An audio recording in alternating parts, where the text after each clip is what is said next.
Bonjour à tous et bienvenue pour une grosse vidéo sur Dune Awakening de news. Il y a un site www French Tech machin, enfin je sais pas trop, je vous mettrai le lien en description vu que c'est un site anglophone et j'ai tout traduit donc c'est normal si c'est un peu hasardeux, vous avez tout en description, qui a fait une interview, une FAQ en fait avec les développeurs.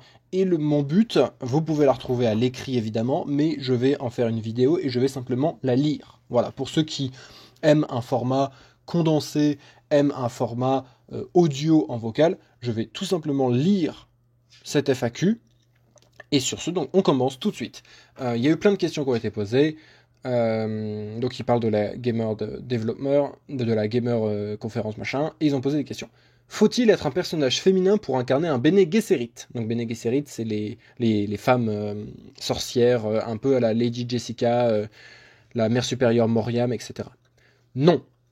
L'idée est que vous ne devenez pas membre du Bene Gesserit. Vous avez simplement été formé par des personnes qui savent se former à la manière du Bene Gesserit. Il y a quelques exemples de cela dans les livres, et bien sûr dans le film également, où Paul est évidemment formé par sa mère. Nous avons des exemples d'hommes qui acquièrent également certains de ces traits tant qu'ils ne deviennent pas officiellement Bene Gesserit. C'est ainsi que nous jouons dans le jeu. Certains joueurs pensent que Dune Awakening sera simplement un jeu de survie classique plutôt qu'un MMO de survie.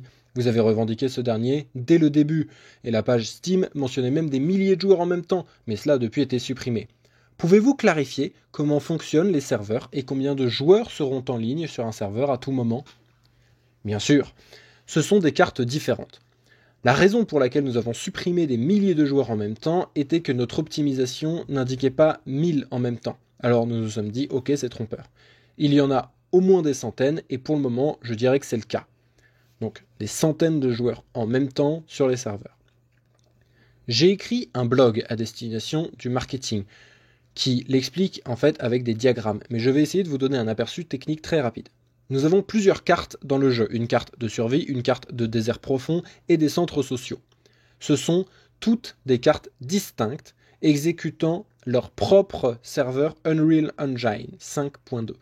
Et elles ont tout un nombre différent de joueurs par serveur. Une carte sociale peut contenir 200 joueurs. La carte du désert profond pourrait accueillir 500 joueurs. La carte de survie peut compter entre 50 et 100 joueurs, selon son optimisation et le nombre de bâtiments. Nous avons plusieurs de chacune de ces cartes sur le même monde, de la même manière que de nombreux MMO sont lancés une fois qu'une zone est pleine. Mais la différence entre nous et un jeu de survie normal est que la plupart des jeux de survie ont une seule carte et restent sur cette carte. Notre jeu comporte de très nombreuses cartes et de très nombreux joueurs sur toutes ces cartes, y compris des éléments partagés, comme l'exchange, donc le fait d'échanger. Le désert profond est toujours un lieu partagé. Dans Dune Awakening, elle fait 9 fois la taille de la carte de Conan Exiles. Bien qu'il puisse y avoir 10 cartes de survie instanciées, tout le monde partage une seule carte du désert profond. Vous rencontrerez donc des personnes de toutes les autres cartes à cet endroit. Ceci est juste un aperçu rapide. Quand vous dites que vous avez des cartes différentes, comment vous déplacez-vous entre elles? Ce n'est pas piloté par menu. Je ne sais pas si quelqu'un se souvient de la façon dont cela fonctionnait dans Edge of Conan, mais vous avez la carte du monde et vous choisissez la zone dans laquelle vous souhaitez vous rendre. Vous pouvez l'imaginer comme ça. Sauf que c'est en fait une traversée beaucoup plus engageante que dans l'ancien jeu. Vous ne cliquez pas sur un bouton, vous y allez, vous y volez. Quelle est la différence entre un désert profond et de la survie? Alors oui, quand il dit vous y allez, vous y volez, est-ce que ça veut dire que c'est ton joueur qui se déplace ou que c'est une cinématique qui te prend et qui t'y amène? On ne sait pas. Quelle est la différence entre le désert profond et la survie? Ils ont tous la même mécanique. Si vous pensez à la carte de la planète, il y a cette chose appelée le mur de bouclier. Donc c'est une chaîne de montagnes. À l'extérieur du mur de bouclier, il y a le désert profond. À l'intérieur, c'est principalement l'endroit où les gens construisent parce qu'il n'y a pas de verre, en fait. Il n'y a pas les grands vers des sables. Et les grandes tempêtes de sable sont émoussées par les montagnes. Le jeu est divisé entre ces deux sections principales. Nous avons l'intérieur et l'extérieur du mur de bouclier. Le désert profond est un lieu de PVP complet. C'est totalement transparent et connecté. Il existe 9 cartes de la taille de Conan Exiles connectées par un serveur regroupé en une seule zone. Il n'y a pas de supercherie ici, il n'y a pas d'instanciation. Dans cette zone, les sables se déplaceront lorsque les tempêtes Coriolis se produiront et effaceront et modifieront complètement la carte, et ça le fera une fois par semaine.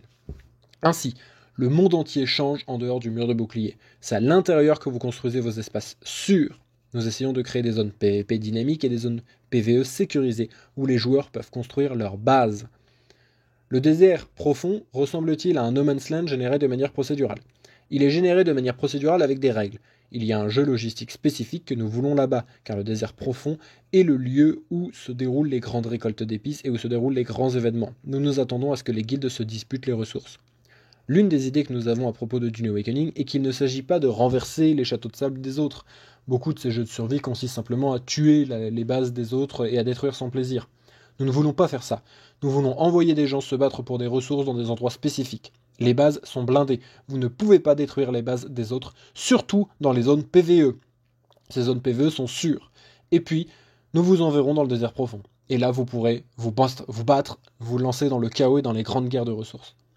En ce qui concerne votre bâtiment de base et l'espace limité dans cette zone, comment allez-vous gérer cela lorsque vous avez un grand nombre de joueurs? Est-ce plafonné par serveur?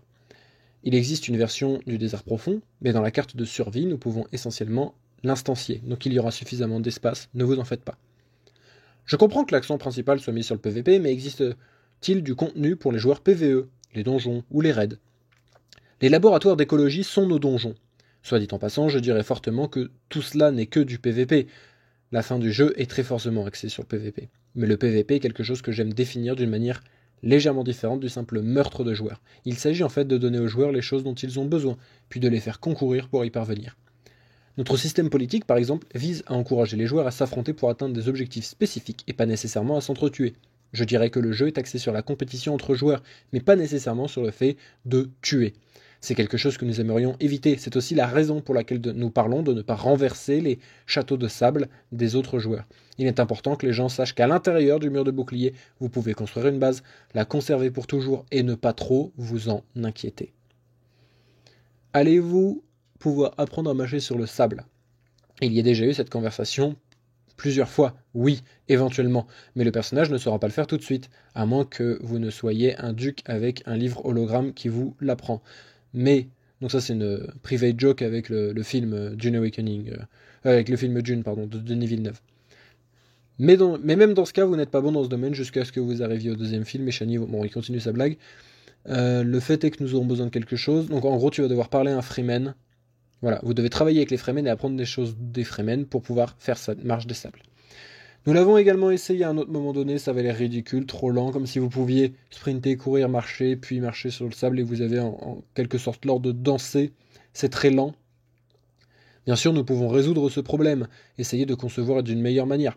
Pour le moment, au lancement du jeu, la marche des sables n'existera pas.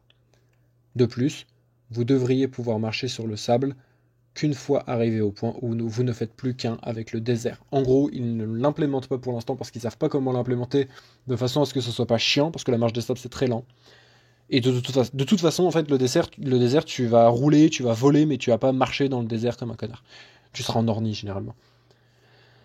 Vous pouvez absolument jouer au jeu sans faire de PvP, machin, ok. Je sais qu'il s'agit d'un MMO, mais en tant qu'amateur de Dune qui aime également faire du PvE, puis-je complètement éviter le contenu PvP? Ah, il insiste le journaliste, hein, il aime bien, il est teigneux. Absolument, vous pouvez faire le jeu sans jouer au PvP, vous n'avez pas à vous en soucier, il y a des espaces dans le jeu qui sont PvP, il y a des espaces dans le jeu qui sont PvE, où il n'y a pas de combat. Les centres sociaux sont des zones de paix, où il n'est pas possible de se battre. Ensuite, vous avez des zones qui ressemblent à une guerre partielle, puis les zones de la guerre des assassins qui sont entièrement en PvP. Ok, guerre des assassins, ça peut être sympa, peut-être en lien avec le système politique. Nous divisons ces espaces et nous disons aux gens lorsqu'ils y rentrent, attention, vous êtes en zone PvP. Envisageriez-vous d'ajouter la circonscription du ver des sables? Alors, ça à mon avis c'est une mauvaise traduction, ça doit être le chevauchement des vers. Nous l'ajouterons certainement après le lancement, je ne sais pas quel... blablabla. En gros, c'est compliqué à faire et à coder. Ils vont sûrement l'ajouter après. Donc là, c'est confirmé officiellement. Il n'y aura pas de chevauchage de vers des sables tout de suite. Ça sera ajouté après. Pouvez-vous également transporter des véhicules ennemis avec leur nid de transport? Oui. Et c'est quelque chose de plutôt drôle lors des tests PVP. Il suffit de descendre, de récupérer le Sandcrawl, donc le truc de sable. Vous le récupérez et donc ça doit être la moissonneuse, voilà.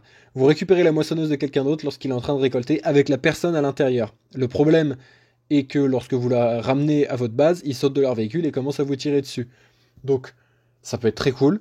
Les mecs sont en train de moissonner l'épice tranquille, t'arrives, tu les défonces et tu te barres avec leur moissonneuse où les mecs qui moissonnent sont encore dedans. Ça c'est vraiment un truc cool. L'un de mes grands points d'interrogation est l'inévitable lassitude environnementale. Vous ne pouvez pas faire grand-chose en restant sur Arrakis, mais la tradition de Dune est vaste. Il existe d'autres planètes, avec des biomes différents. Nous les voyons brièvement dans les films. Salusa Secondus, Caladan, Giedi Prime. Envisagez-vous d'ajouter ces cartes situées sur d'autres planètes ? Il y a 2 points ici. Tout d'abord, je pense qu'il y a une idée fausse sur les visuels désertiques de Dune provoqués par les films. Ce n'est pas ainsi que Herbert a tout décrit. En fait, je pense qu'Herbert pensait davantage au désert du sud de l'Arizona, avec quelques plantes supplémentaires. Il parle tout le temps des cactus saguaro. Nous avons des zones dans le jeu qui sont beaucoup plus vertes. Et puis il y a les calottes polaires, qui sont de véritables calottes polaires sur Arrakis. Et elles sont clairement là. Nous avons prévu ces biomes pour l'après-lancement du jeu, notamment les calottes polaires. Donc il y aura plus de biomes après la sortie du jeu.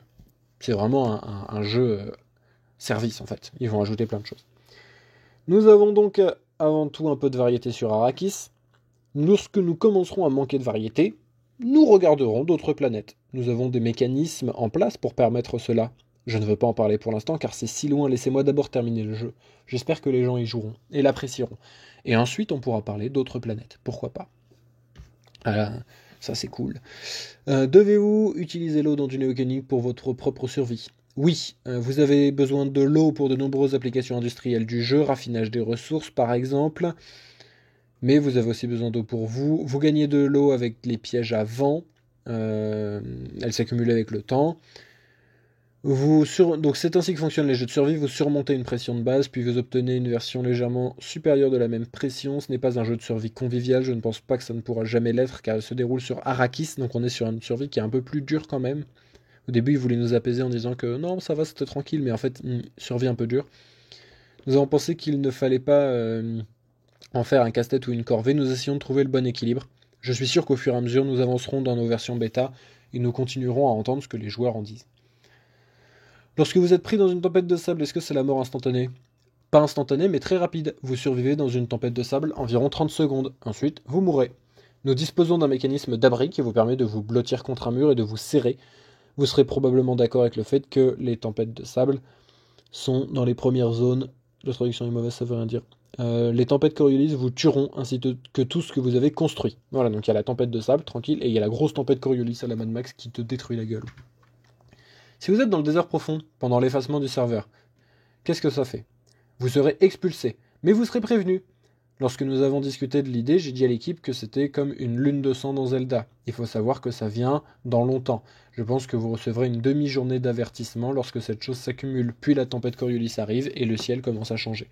Donc en gros, voilà, quand la zone va être renouvelée, tu auras une information et il faudra que tu changes de zone ou que tu changes de serveur. Si vous mourrez dans la tempête de sable, est-ce que tu peux retourner voir ton cadavre pour reprendre ton stuff ?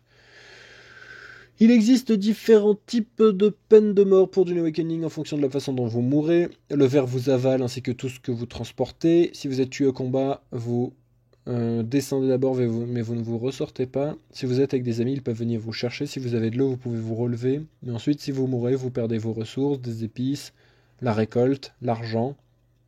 Nous avons des points de réapparition. Il y a 3 types de réapparition.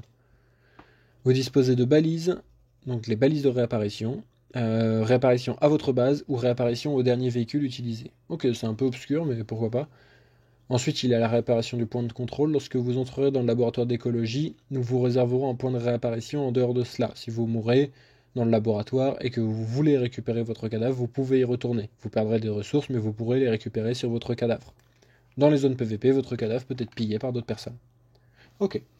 Si vous mourrez dans une zone PVP, quelqu'un peut récolter votre stuff. Oui. Vous avez parlé du laboratoire d'écologie. Je pense que dans l'histoire, le but est d'apporter le paradis à la planète. Est-ce que c'est quelque chose qu'on pourra voir ? Est-ce qu'il y aura des changements écologiques et environnementaux ?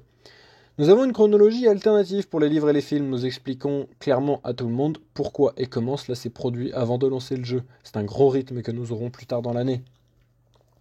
Certains des laboratoires d'écologie ont des pièges à vent et collectent de l'eau depuis 10 000 ans. L'eau, c'est cool. Certains laboratoires, que vous avez peut-être même vus dans les films, regorgent de vie végétale. Ils sont brillants, ils sont verts. Je décris en quelque sorte les laboratoires écologiques comme les coffres-forts de Fallout. Je l'avais dit. Il y a 10 000 ans, ils ont été fermés, certains d'entre eux ont été retrouvés, certains d'entre eux ont été utilisés par les Fremen, certains d'entre eux ont été retrouvés par d'autres factions comme des bandits. Ce sont les abris de Fallout, ce qui permet d'avoir des biomes. Il n'y a pas besoin d'aller sur d'autres planètes pour l'instant, vous avez des biomes avec les abris, donc les laboratoires écologiques. Et vous pouvez avoir des biomes neige, des biomes lave, des biomes jungle. Voilà, c'est littéralement Fallout 76, vous regardez les différents abris avec les différents types d'abris, avec des missions qui y sont liées, littéralement. Dans le premier livre, le duc Leto dit qu'il veut des laboratoires écologiques parce qu'ils ont plein d'équipements.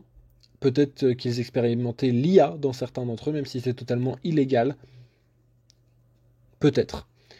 Nous avons dans l'idée qu'il s'agit de rupture dans l'expérience de Dune, et c'est voilà, il laisse un peu le mystère.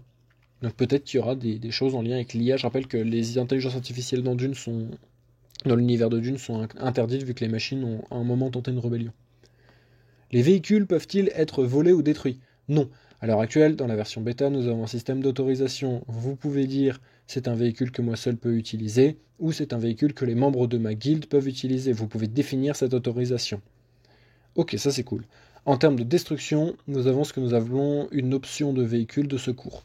Donc vous pouvez sauvegarder un véhicule, comme ça, même si votre véhicule est détruit, et que vous vous trouvez dans un endroit où il est difficile de revenir, vous pouvez invoquer ce véhicule et l'utiliser pour revenir.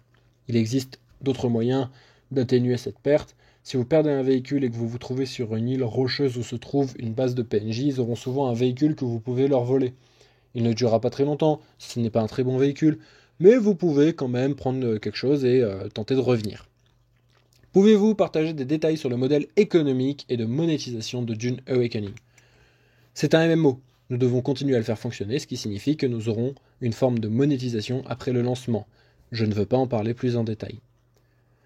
Dans Les Enfants de Dune, Leto 2 devient un ver des sables. Est-ce que ça va être plus tard quelque chose dans le genre il y a une histoire principale dans le jeu que le joueur suit. Elle s'inspire davantage du Messie de Dune que du reste. Mais il y a des mécanismes intéressants. Vous ne pouvez pas vous couvrir de truites des sables et devenir un ver des sables dans le jeu. Ça ne fait pas partie des plans. Une fois, j'ai voulu faire en sorte que tous les joueurs prennent de l'épice dans le jeu. Ils le prenaient sans le savoir parce que c'est aussi dans l'air. Mais si vous vous lancez dans un coup d'épices et que vous n'avez pas le matériel, votre barre d'épices augmentera, ainsi que donc votre dépendance aux épices. Plus la quantité d'épices dans votre sang est élevée, plus vous pourrez faire des choses et voir des choses. L'une des choses dont nous avions parlé au départ était de faire des voyages mentaux dans lesquels il se transformait simplement en ver des sables et se déplacerait sur la carte, mais nous avons décidé de ne pas faire cela. Dernière question. Pouvons-nous nous attendre à un lancement complet de Dune Awakening avant la fin de l'année? La meilleure question, j'aimerais bien savoir, je ne sais pas. Nous ne voulons pas expédier le jeu avant qu'il ne soit prêt. Beaucoup de gens parlaient de Conan Exiles, et on a la réputation chez Funcom de faire des choses intéressantes, mais aussi d'être assez buggé, de proposer des choses qui ne sont pas finies. J'en ai marre de cette réputation, je veux la changer. Et vu que Dune c'est une grosse licence, qu'il y a des films énormes qui ont été faits, je veux que les fans de Dune soient vraiment le jeu de leur rêve, et donc on va affiner le jeu, et c'est pas grave s'il sort plus tard. Je veux que le jeu soit le plus affiné possible.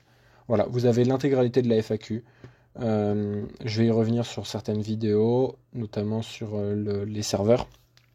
Toujours est-il que je vous dis à la prochaine pour une nouvelle vidéo et pour plus d'actu sur Dune. N'oubliez pas de venir nous dire bonjour sur le Discord francophone lié à Dune Awakening. Il y a aussi le Discord anglophone. Et si vous êtes amateur de roleplay, d'incarner un personnage, de faire du théâtre en quelque sorte dans le jeu, de faire du jeu de rôle, alors il y a la guilde du Croissant Stellaire. J'ai mis tous les liens en description. À très vite.